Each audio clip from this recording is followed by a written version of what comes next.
Hello, fellow comic book worms. This is Naman. Welcome to our channel. And this is our Otaku Hyung here.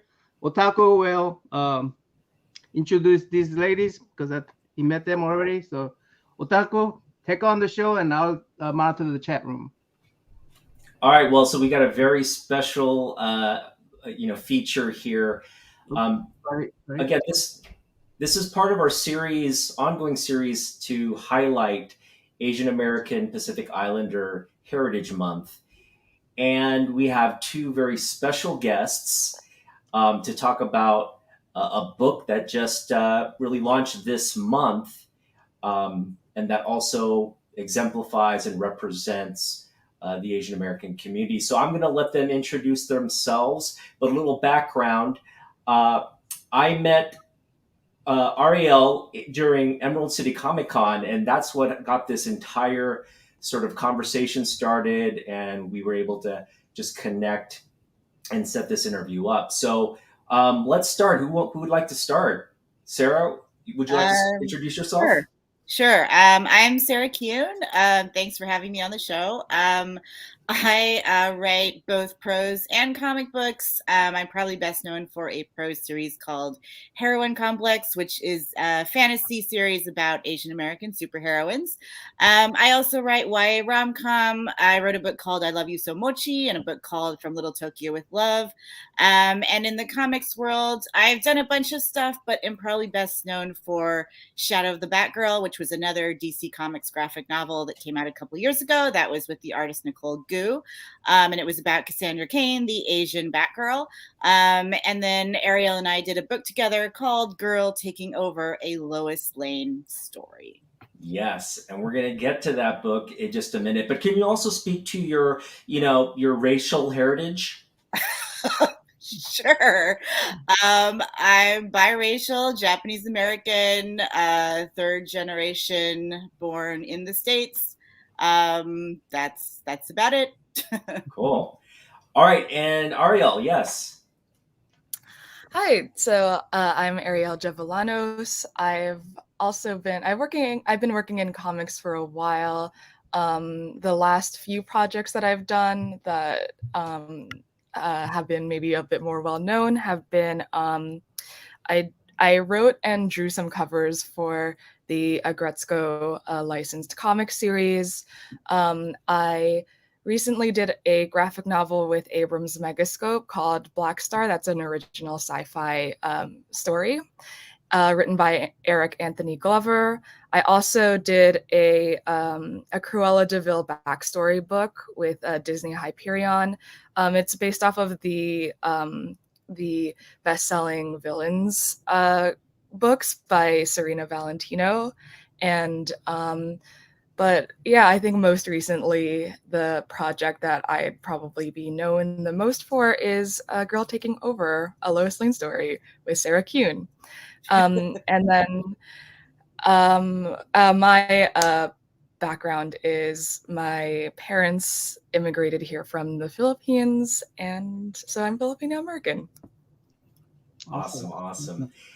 So yes, Lois Lane, A Girl Taking Over. This is a very we love this book. Naman Hyung and I love this book, and it just the representation in the book is so exemplary of what we're celebrating this month, which is the contribution of Asian Americans, Pacific Islanders, Native Hawaiians to this country. What can you speak to how this project came together and sort of the timely release of the planning around this book? Sure. I guess I can start because it kind of started with me and our editor Sarah Miller, who we love very much. She's amazing, and I had worked with Sarah on the Batgirl book, and I had such a good time working with her that when we were kind of done, I was done with the script. I had a meeting with her and was like, "Hey, I'd love to work with you again." And I love all these DC characters, of course. Is there anything you're looking for? Any characters you really want to book about? Anything you think I would be good at? Like all of that. And so we talked about a few things, but she had been really interested in a while in a YA Lois Lane that maybe showed, you know, Lois before she becomes the Lois that we know. Lois as she's falling in love with journalism. Lois, like, perhaps taking on her first internship in the big city, and really becoming the famous journalist that we know and love. So I have always been a huge Lois Lane fan. I really imprinted on those Christopher Reeve Superman movies, and I just love Margot Kidder so much. I love that portrayal of Lois so much, and then got to know her a little better in the comics, and she's always been one of my favorite characters and is probably one of the reasons I became a journalist for a while.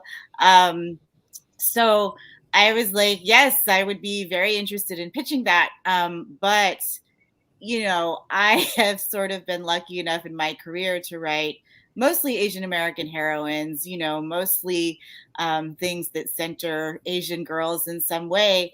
And so I asked if she thought DC would be open to this version of Lois Lane being Asian American. And she said, you know, I think the only editorial mandate we have for Lois right now is that she has black hair. So yeah, let's try it. Let's see what they say. And luckily everybody was really into it. And, you know, we kind of went from there. We wrote a lot of versions of the pitch. We did some outlines. And I think it was probably around the outline stage that we got Arielle on board. Yeah. Arielle, speak to your involvement. Yeah.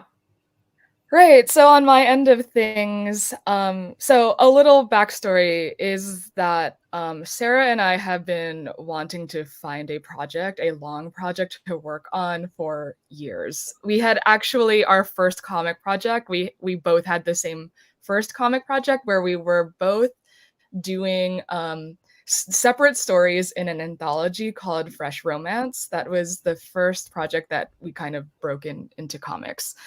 And the way that Sarah lovingly words it is that we saw each other across the pages of this comic, and we realized that like our she as a writer and as like an artist, I think we could just see that our work would vibe really well if we put those skills together.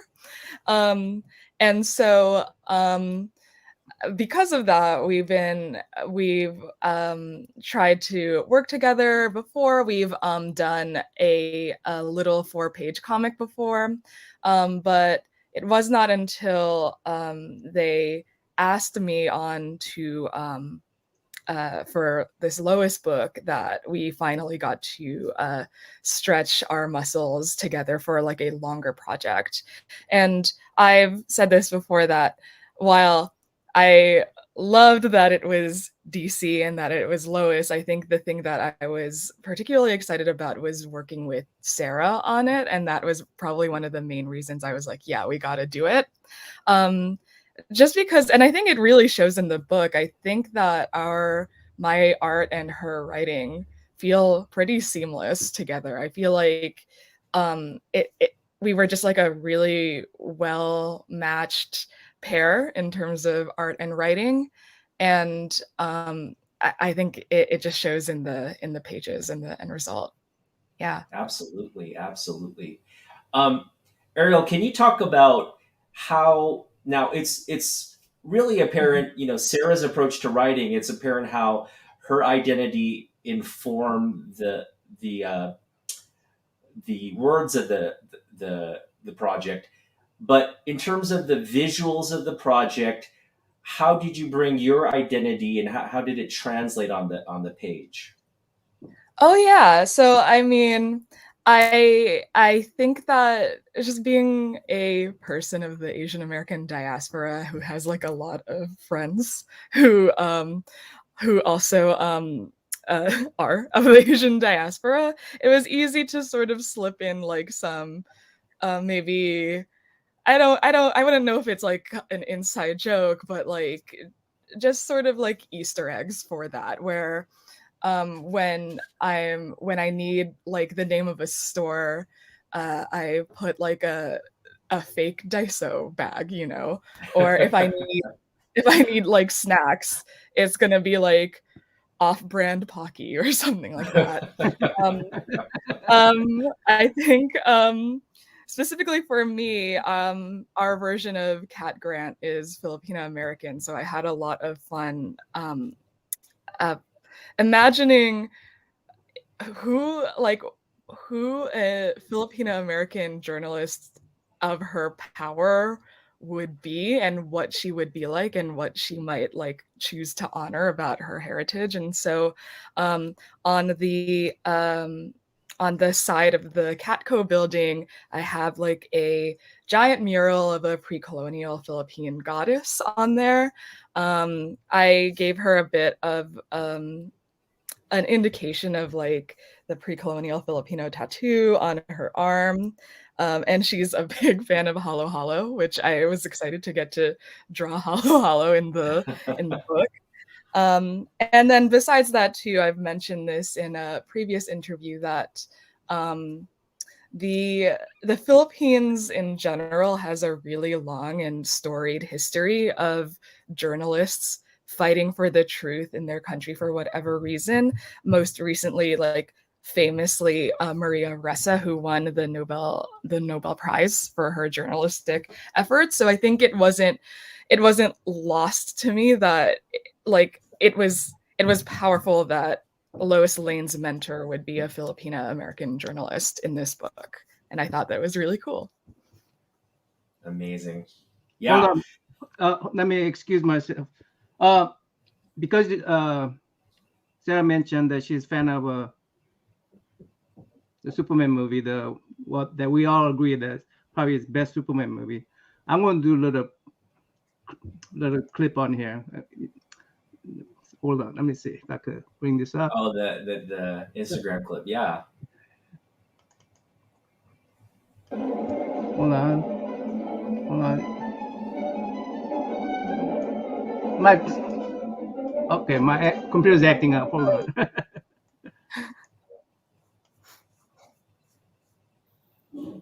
We're good? Let me look at it.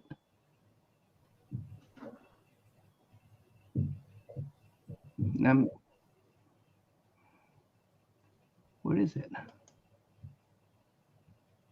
I know what it is. Didn't mean to interrupt the flow this badly.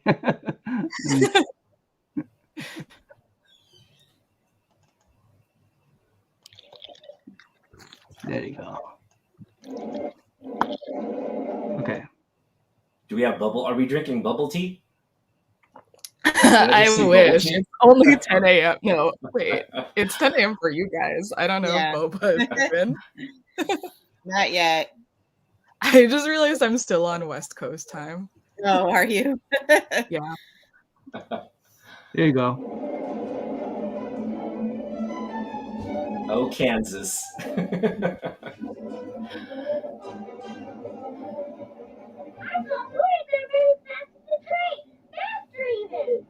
Lois Lane, you have a writer's gift for invention. I'll say that for you. Lois, please read your book. No one ever believes me.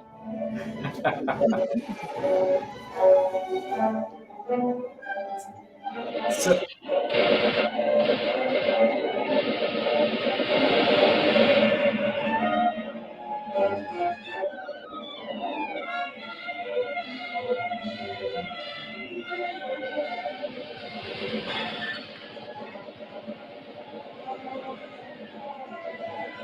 Lois just is so incredible.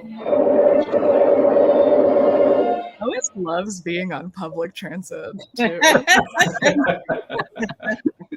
I just wanted to show that Lois has been very strong character from the get-go.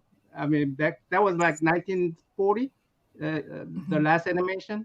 That's from 1940. So Lois Lane has been very strong characters right from the beginning. She wasn't your normal damsel in the distress, even from the beginning. So I really appreciate this. I really appreciate it, guys. I'm a huge Lois Lane fan. Oh, thank you.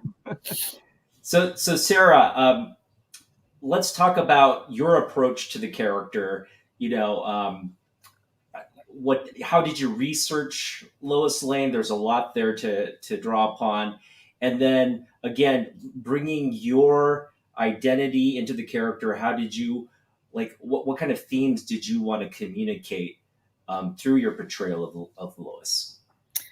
Yeah, so I mean, as far as research, to be honest, I didn't do anything new because I felt like my lifetime of reading comics and consuming Lois Lane related content was pretty much the research already. I was like, this is basically like what I've been preparing my entire life for. This opportunity has finally come along.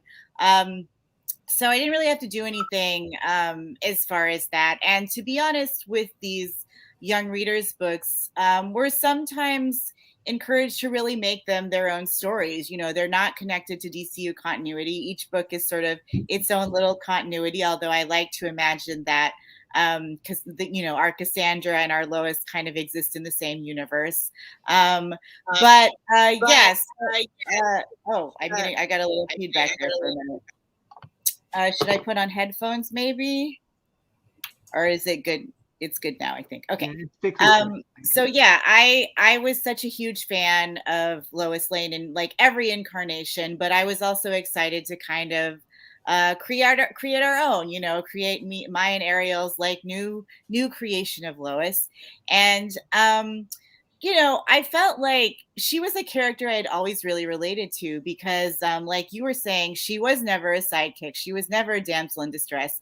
I do think she's the main character of those Christopher Reeve movies because we're really seeing Superman through her eyes. She's the person who we're kind of in the POV of, like discovering him as she's discovering him as we do. So, I always really loved that she was aggressive, that she took up a lot of space, that she would sort of never stop fighting in her pursuit of the truth. She doesn't like to let things get in her way. If there's an obstacle, she always figures out a way to go through it or go around it or, kind of do the most like aggressive thing possible just to get it out of her way.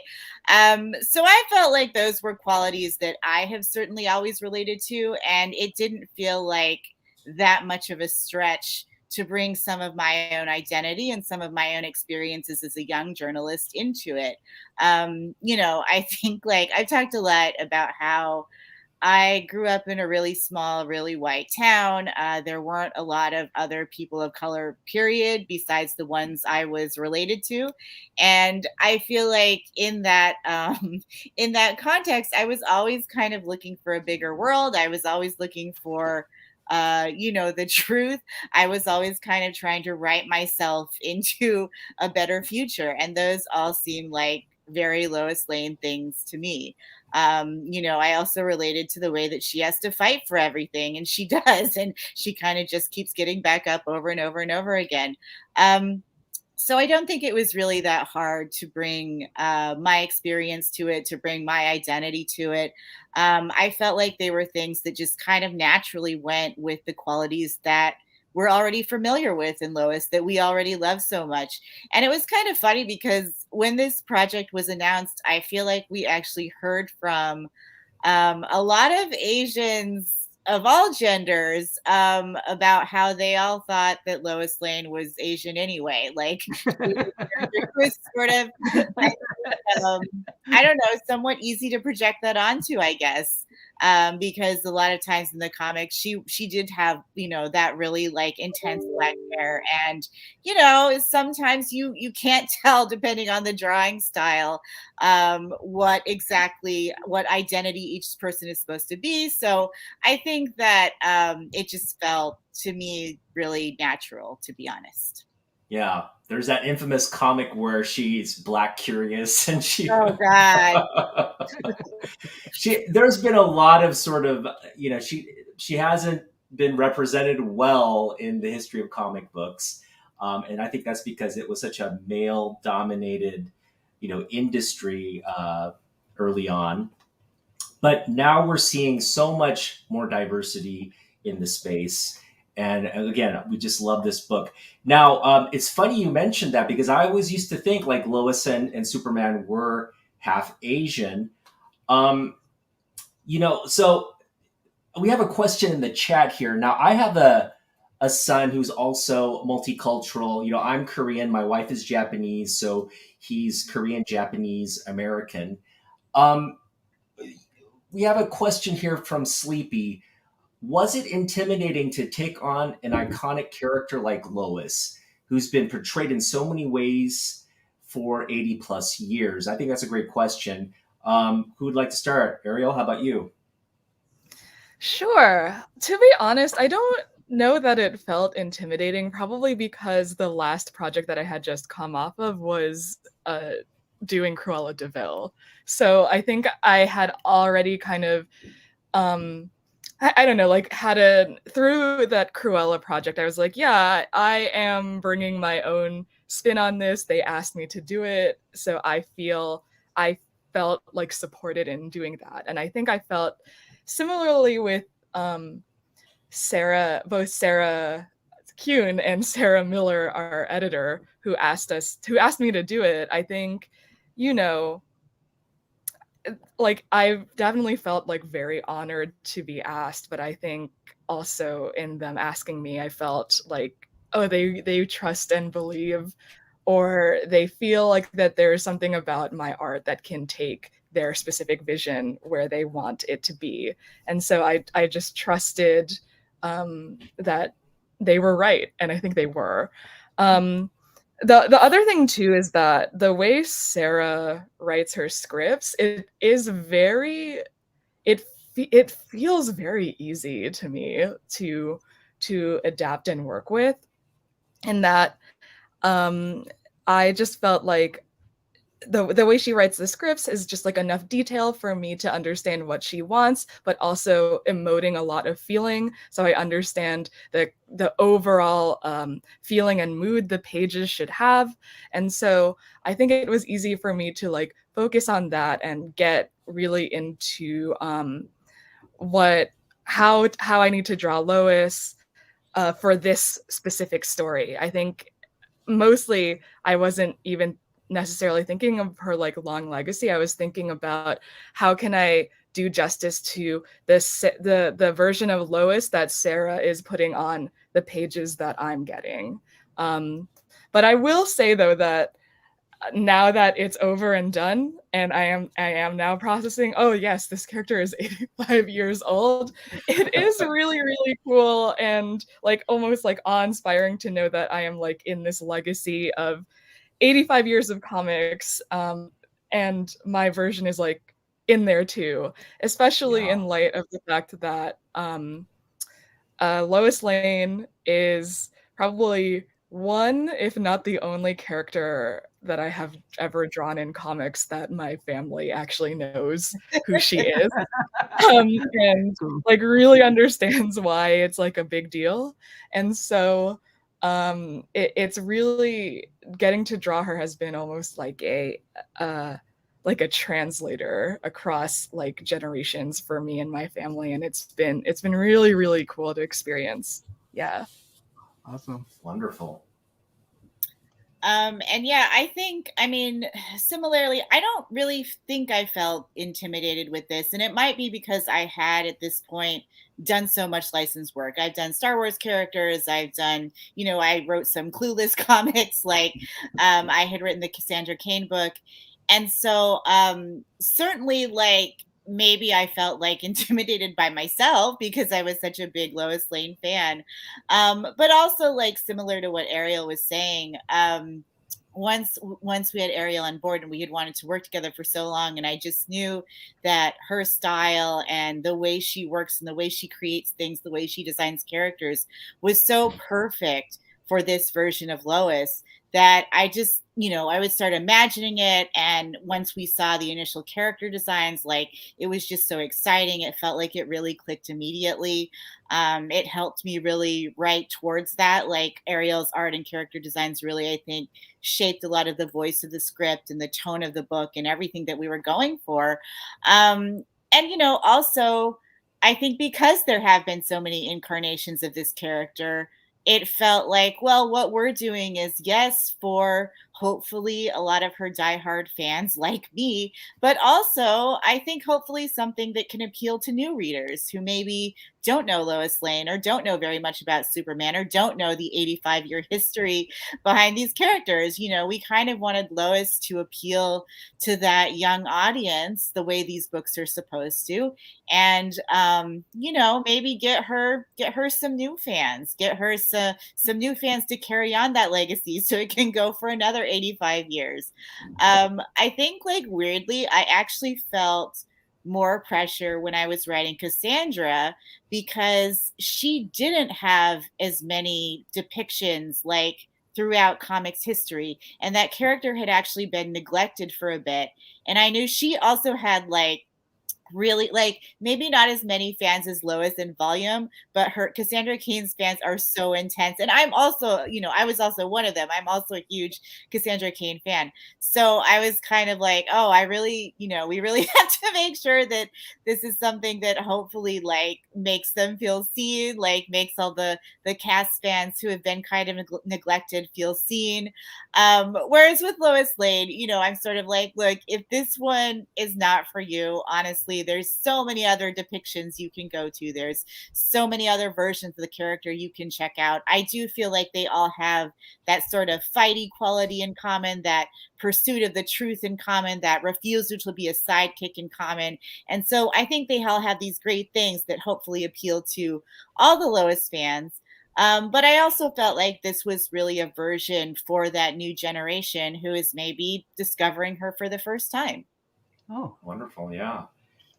So I just want to follow up with, you know, how similar is your version of Lois to yourself? How much of you is in the character? I would say a decent amount. I mean, I always feel that, like, most of my characters that I write end up having something of myself in them, you know, like maybe whatever character I'm writing at the time, that's the one that I feel like the closest to or the most connected to. Um, but I feel like, you know, also this character is a lot of people, is a lot of Asian American girls I know. It's a lot of girls, you know, just like all kinds of girls I know. And I felt like at different points, you know, she was me, she was Arielle, she was our editor, Sarah. Like, we were all kind of girls taking over at some point. So yeah, you know, I feel like it's that thing where, which is kind of, I think, one of the things that I'm always thinking about with writing is, like, a lot of times the experiences or the things, the stories that feel really specific are also very universal, have a lot of things that a lot of people can relate to. And, you know, so yeah, I feel like I brought a lot of myself to it, but I also felt like our whole team, you know, brought themselves to it. I feel like you can really see in the book who all of us are. It's sort of this beautiful combined voice. Like, that collaboration is one of my favorite things about comics. So yeah, she's me, she's Arielle, she's our editor, Sarah, our colorist, Olivia Bacchini, our letterer, Melanie Ujimori. Like, all of those people I feel like are Lois at some point in this book. Yeah. I noticed this is a first, I mean, this is something new to me, young adults, and they call it YA. So this is actually new to me, guys. Okay, well, you can enjoy books for young adults at any age. Yeah. For any well, it's one of the things that I can relate to is because it's Lois Lane, and I always enjoy Lois Lane. Nothing I could relate to it is because she's a half Japanese. I mean, I'm full Korean, but I could relate to where she grew up at. You know, so yeah, so there's a different way I could relate to this without being the young adult. Where's the OA? You are a young adult, young. You're young at heart. So, but Gray Man mentioned something about Gray Man's from England. I love Lois. I will try this out. So, by the way, I'm giving this away. One of these books, I will ship it out to even internationally. So into today's show, I'll give this away in the drawing. So just let the audience know. And here's a question from Alex. This is a question for Alex. There's still such a male-dominated field. Did you find it difficult to get this done as a two woman? Great question. Which one? Who want to go first? I don't know. I'm not exactly sure how to answer that because I feel like, certainly like being who I am with several intersecting marginalized identities, all of these creative industries, there is still a challenge. There are still barriers. There are still, ideas about who can write what and who can do what and who belongs in which field. And, I am very used to fighting against all of that. But I felt in this case, we had an all-female team. Sarah, our editor, who we've talked about a lot, she's been at DC, I believe, for 10 years. She is like a long-time editor there. And so I felt like, she was really strong in the book that she wanted to make with us. We had a really strong vision, all of us, of what we wanted it to be.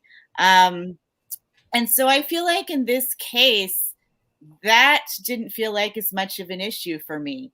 Also because this book and a lot of this line is aimed like primarily at teenage girls. Like, like we were saying, everyone can be a young adult, everyone can enjoy it. But the audience for this, like the sort of primary audience, I felt was pretty specific. So I didn't feel like we got a lot of pushback on things we wanted to do. I felt like the vision for it was really clear from the very beginning, starting with Sarah and then going through all of us. I think, there have certainly been other times and other instances where I don't know, like the biases and I guess like institutionalized racism, sexism, whatever ism you want to say, have certainly been challenging in all of these industries, and comics is no exception. But with this particular project, I actually felt very supported. I felt like Sarah is such a great editor and has been at DC for so long and has so much knowledge about both, YA readers, comic book readers, where they sort of intersect and cross and all of that. So this project, no, I didn't feel like that was really something that that was difficult, but it's certainly in a macro sense in these industries, it is something that we deal with a lot. Mm-hmm. Yeah, Yep. Arielle, your thoughts? By the way, Alex is she's a half Korean, half American. So just to give you guys I see why she was curious. So. Yeah, no, it's like I said, it's certainly something that I'm sure we've both dealt with quite a bit before. But this project I felt like was really wonderful in that the team was so aligned in what we wanted to do, and that we didn't really get a lot of pushback on that. Yeah, for sure. Basically what Sarah said, it was just a really great, I think in particular, this project was really like safe and nice, and I really felt that we just all understood the assignment, so to speak, and they just let us do it. I think maybe for me personally, what I was a little surprised about was that people outside of the demographic for the project seemed to be very vocal about their dislike of it. But then I guess like for me, I just had to realize, well, it's not really for them. So whatever, that's okay. And yeah. And like we've said, there have been like 85 years of depictions of Lois at this point, that if some folks loudly don't like this one, they could also loudly just go and read some other versions of it. It would be nice if instead of being loud about the things they don't like, that they were just as loud about the books they actually do like. Yeah, be loud about things you like. Yeah. Yeah, totally. Yeah, well, by the way, I've seen some of those loud. good thing that you guys are ignoring it because Just ignore it. We don't give them any platforms here. So, Naman Hyung and I were talking about this book, and one thing we both definitely identified with what Lois went through. And, the fact that it was launched this month, I think also just kind of just, speaks volumes to what this book is representing to our community. Can you speak to what this month that celebrates Asian heritage, Pacific Islander heritage, can you just speak to what this month represents for you and how you kind of celebrate it or, acknowledge its significance? Sure. I guess I can start. I think we're both still a little bit sleepy because we've been doing like so many, like we've been doing. I'm like, also so many like looking at. No, we've been doing so many events and stuff the last few weeks, which I guess is part of how we celebrated the month. I think we're both a little bit sleepy, but yeah. I think for me, like obviously every month is Asian Pride Month. Like, it's how I like to live my life, just having a lot of pride every month, if I can. But I think that something that can be very joyous about this month is that it is a time where community can really come together. And community is very important for me. Community is something that becomes very important to our version of Lois Lane in this book as well. Um, and so I think, having a lot of our events happen this month, like, and a little bit before, like, being able to really celebrate this book this month with our various communities has been a really beautiful thing. We had like two really wonderful launch events. We had one in New York at You and Me Books, which is an Asian American owned bookstore.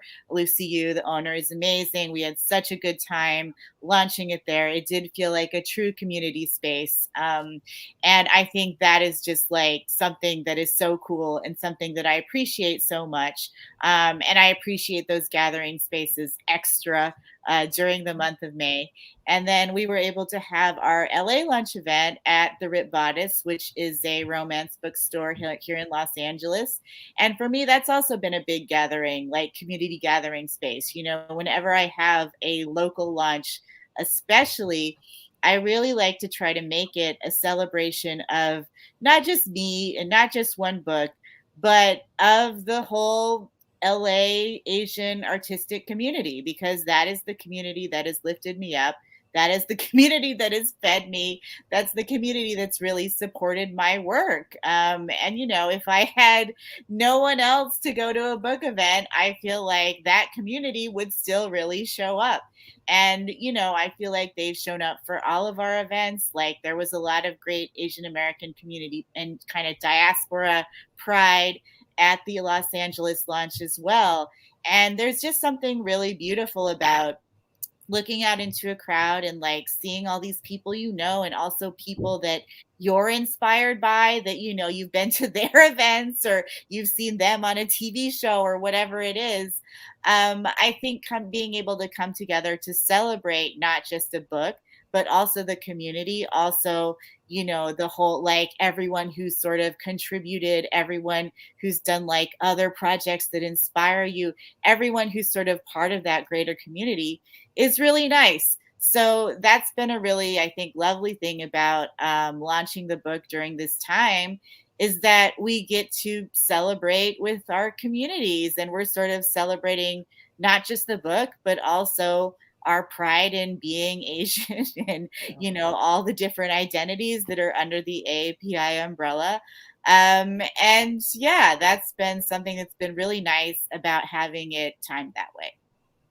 Yeah, shout out to the community. Yeah. Definitely. I think what's been cool, well, Sarah's definitely been in the publishing game a bit longer than I have. So I think, I've literally just been taking notes at like what a boss Sarah has been at running, like getting these events happening, like organizing it, like getting people excited and engaged, and it's been such like an honor like to be part of it and see just like how many people like want to show up for like projects like this. I think especially you know, for me, what the maybe unfortunate thing was that like the first that I saw with Lois, or at least the loudest that I had seen from Lois was from some folks who didn't like seem to want our version, and so I think maybe I was like, oh no, but then obviously it got completely canceled out and overshadowed when I got like to these events at You and Me and the Ripped Bodice, and we had one at the school that I teach at too, FIT, which has like such a huge Asian and people of color population and student body. And I was like, I think just being on this project, especially in this month, has just really shown me, or like showing me like the importance of the work like this, and to like continue telling our stories and make space for them. And it's just been like an amazing experience for me. Mm-hmm. What was, I guess, in those engagements, did you have any one particular moment that stood out, like an engagement with a fan or someone telling you what they loved about the project? Oh man, so actually on the day it came out, there was this fan, Alex. I don't know if Alex is watching, but this fan named Alex, who I had met in Emerald City, who said she had been excited about the book. And then on the day of, she surprised me in my DMs by like telling me that she had planned on cosplaying the cover of the book. And Nice. then she like, yeah, and then she just very, very excitedly, like first she did like Instagram like story of her like rushing to the bookstore to get it on the day it came out.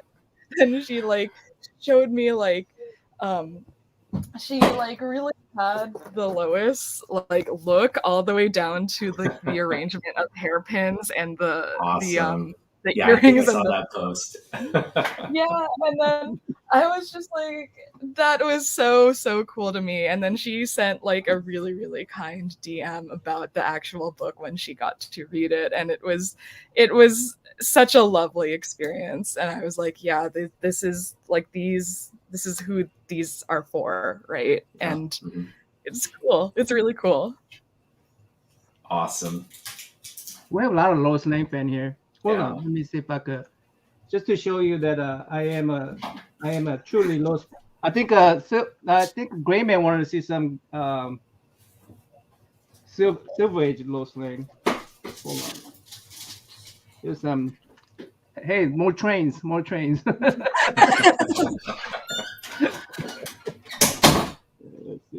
Yeah, Sarah, how about you? Did you have is there a memory that's stood out in terms of when you're engaging with fans in the community?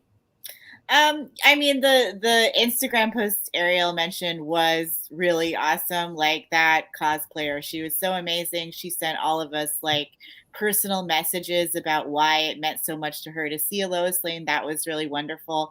And for me, there have been a couple things. I mean, I think especially since this book is primarily for younger readers, we've been sent a lot of photos of like kids reading the book. One of my YA author friends gave it to her daughter, or I think actually she's like, my daughter like stole it as soon as it came in the mail. I think her daughter's about 11, and she said like she sent me a photo of her like on the couch with it in front of her face, like all curled up. And she was like, this is her second time reading it, and she already said it's in like her top 5 favorite books. And I think like a lot of us who are creators like were that kid where we would like get really excited about books or comics, and we would like become obsessed and like read them over and over again, and we always have like that list of like these are our favorite ones. And so then like when you're on the other side of that, you get to see that child like, you know, with the book in front of her face reading it for the second time. That's just the best feeling, because again, really that's who this book is for. You know, this is a version of Lois Lane that maybe it's a little easier for that reader to see herself in. And that to me is really special and really important. And, you know, other than that, I feel like just like all the interactions we've had at these events with like people who have come up to us at the signing, there were, you know, a couple of people who came through the Rip Bodice signing line that were like, oh my God, like we're Filipina too. Like we noticed like just flipping through all these things in the book that are like so specific, and like we're, you know, totally like fangirling Arielle over that. And I just think that's like, you know, that's a lot of why we did this, like to sort of like put that vision out there for if you're a young reader, if you're an older reader, like whatever, maybe you can finally see like a little piece of yourself in this really legendary character. So obviously the promotion of the book is ongoing. Where will you be next? What will you be, doing over the next couple of weeks or throughout the year? So for me, well, the initial like I guess leg one of the Lois tour is finished, but like you said, promotion through the year will be ongoing. I know for me, the next con that I know for sure I'll be at, and it's really like way far, is Thought Bubble Festival in November in the UK, which will be my first international show. So I'm really excited to go there and also use it as an excuse to explore Europe. Wow. And yeah, I know, I'm so excited. But I will probably be in at New York Comic Con too, since it's my local show, and I've been tabling there for the past few years, so knock on wood that they don't decide to not have me table this year. But yeah, that's all I know for sure. So events in the fall. We'll see what happens in the intervening months though. Anyway, in Florida, because I think Alex is from Florida. Oh man, maybe one day. I keep wanting to go to Florida SuperCon, but it never works out. But one day I will. Now, I mean, I think this might be a question for did you research all the Lois Lane comics? Yeah, I think we answered that question before. Yeah. Sarah, could you same for you? What do you have sort of on the calendar in terms of what's next?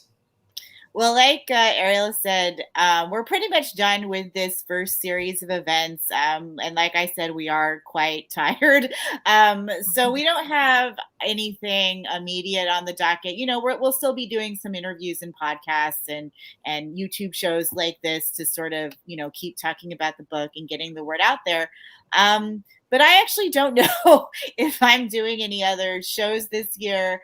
I haven't quite decided yet. I kind of wanted to get through this launch period, which is usually a little wild and is especially wild now since we're just kind of getting back to doing some in-person things and some bigger like live events and all of that. So we'll see. Stay tuned. I'm sure that we'll post updates on social media if we plan on being here anywhere. I know that Arielle and I had so much fun like doing events together that we certainly want to like find other opportunities for that. So yeah, stay tuned. Yeah. And we're really hoping for a sequel, a follow-up to this graphic novel. So we hope that happens very soon. Thank you. Namanyang, you have any additional questions? No, you mean to give away the book now? Yeah, let's do a little giveaway. All right, let's do a giveaway right now. Let's see. Sorry for the little flow interruption here. Let me see if I could do this.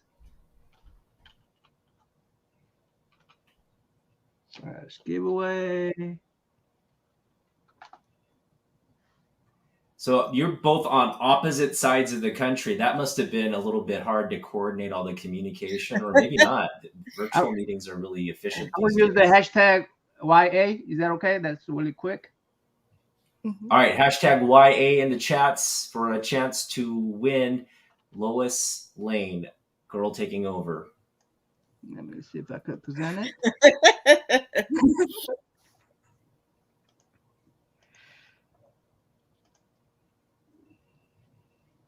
Hashtag YA. Oh wow. Ooh.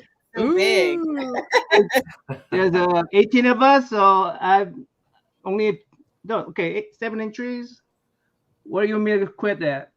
10 entries? Keep going. Everybody wants this book, so let's give them an opportunity. You want one? You could enter one too. I'm getting mine soon. You're getting yours? Okay, good. All right, that's 11 entries.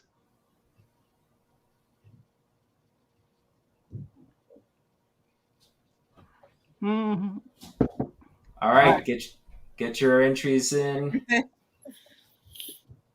Let's see, 11 entry. All right. There we go, Brandon. Yep. No, it doesn't have to be all caps. You could make it lowercase if you want. All right. All So right. exciting. Should we run it? Ready? Ready for the win. Ready for the win. Okay, I'm going to count down 10, 9, 8, 7, 6, 5, 4, 3, 2, 1. 11 of you. Good luck. Oh wow, look at that. High tech. That's so exciting. Who will it be? Oh, Hey! Yay! Kike Morales. congratulations. Congratulations. Yay!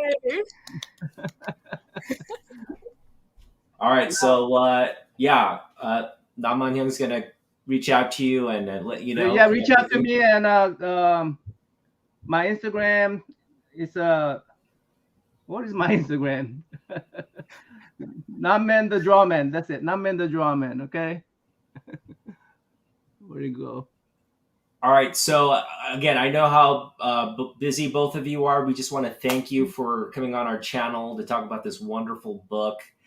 Any final thoughts? No, I just think it's been really cool to talk to you guys, and thanks so much for making this space. It's been really fun. Yeah. Yeah, thanks for having us on. And yeah, I mean, this I know we're a little bit sleepy now, but this has really, hopefully you can hear the excitement still. This has been a really wonderful experience, I think, for all of us on the team. And, comics, the beautiful thing about them is they are collaborative, but sometimes it is hard to find that team that has as perfect chemistry as this one did, and to produce such an amazing project on all levels. Sarah, the editor, and I, when we were getting pages back at different stages and doing notes and stuff, sometimes it was just us sending back wow, all caps, wow, all caps with exclamation points, wow, love it, love it, love it. It just felt like such a project that we were all, in addition to working on it, also big fans of. Mm-hmm. So that I feel like is the best, especially in comics, because so many of us are fans. So many of us are obsessive about these characters. So many of us are just excited to sort of get a chance to reimagine them. So that was really beautiful. And it's been really nice now to be able to kind of do all of these launch events and different things with this team. And, to be able to enjoy the finished product now that it's out there. Yeah. Totally. Yeah. I think for how hard sometimes making comics is, I think when it's this stage and you get to talk about how fun and cool the work is with other folks, it's been really such a great and fun like connector across like, and getting to meet all like so many different people during this experience. And then also I do just want to shout out, I think it was Brandon's comment that said he was going to buy it for his daughter.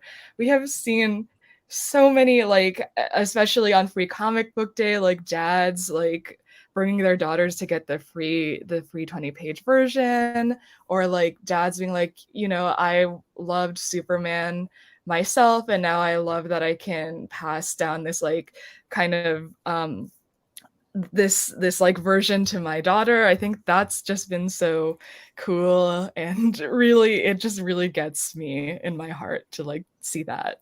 Yeah. Awesome. Yeah, Well, thank you both so much for this work.